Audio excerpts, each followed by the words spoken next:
Happy Saturday, Risers. We hope you're having a phenomenal weekend. Saagar and I are back with some of our favorite moments from the week. That's right. The Trump administration could never escape Russiagate's shadow, so we talked to Aaron Maté, host of the Pushback and regular contributor to The Nation, about the media's coverage of Russiagate versus the coverage of Trump's team claiming the election was stolen. Wouldn't it have been great if the media had covered Russiagate the same way they covered Sidney Powell's unhinged conspiracy theories about communist money influencing the election? I mean, really, if you look at it, it's pretty much the exact same thing. Sidney Powell is talking about money from China, Venezuela, these voting systems impacting the vote, stealing it from Donald Trump. Well, how is that different from the last 4 years of conspiracy theories about secret collusion, Russian money, and even Russian hacking into elections to possibly change votes? The difference is at this time, the media justifiably laughed at Sidney Powell and pointed out very simply that there was no evidence. But the exact opposite was happening for 4 years of Russiagate, when instead of questioning the constant Russia conspiracy theories, the media was parroting them. Yeah, I think Aaron is right, which is the difference in coverage is like astounding. And I mean, the current coverage is fine, and it's welcome, but like, where were you last time around? And by the way, when you did that, you lost trust with millions of people, and I think that's the biggest problem. I think that Russiagate and then now this what do they say? Stop the steal thing. Like, they're both very telling moments. Moving forward, you should only trust people who were honest with you about both. Both. Seriously. Like, if you had, and look, with Russiagate, there was enough, like, weird Russian connections and stuff at the beginning, and, like, Michael Flynn lying about his conversations with Kislyak and all that stuff, that I can see why people were like, okay, well, let's see where this goes. But ultimately, if people were not honest with you about Russiagate and now are not being honest with you about Stop the Steal, you shouldn't listen to them at all, because they knew better and they were using you and milking you for like their own ends and careers in one way or another, whichever side they ended up being on. I think that's 100% true.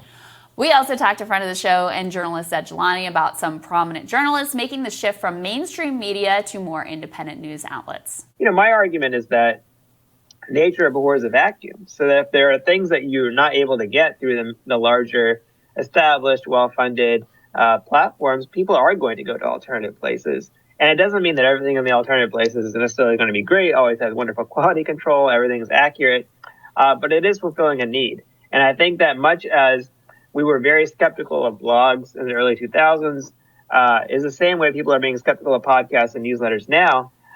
Because they feel somewhat threatened by it, they feel somewhat confused by it, but they're fulfilling an essential need, which is offering views and reporting that aren't being substantiated, aren't being fulfilled in the other places.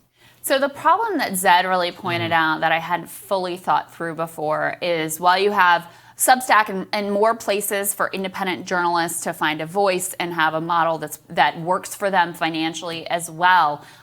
You have basically that, which works for people who basically have already established some sort of brand and some sort of name. And then you have these giant media conglomerates, and there's almost nothing in between. So if you're a young journalist who has heterodox views or questions conventional wisdom and like the, DC establishment way of thinking, it is really, really tough. So there's basically nowhere for you. I feel for you, man. I mean, I really do, because a lot of the there was more dissidence allowed during the Obama era because they were in power. Then during the Trump era, it was like, no, zero. Everything locks up. So I really don't know how it's going to work in the Biden era. I fear that the battle lines are so drawn that if you're not 100% neoliberal and bought in, that you're basically dead in the water. They just cut you out. This show is only so big, right? Like, we are only so much, and there's not that many other avenues. So I don't know what to tell you. I'll help you if I can, but it's tough. All right. And I recently asked Peter Baker, he's author of The Man Who Ran Washington, The Life and Times of James Baker III. He's chief White House correspondent for the New York Times, about whether there's bipartisan compromise in today's Washington. Here's what he said. I think the problem today, or the challenge today, is everything is so zero-sum.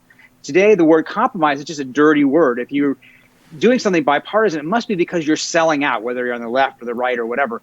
And there's such a disincentive to wanting to work across the aisle.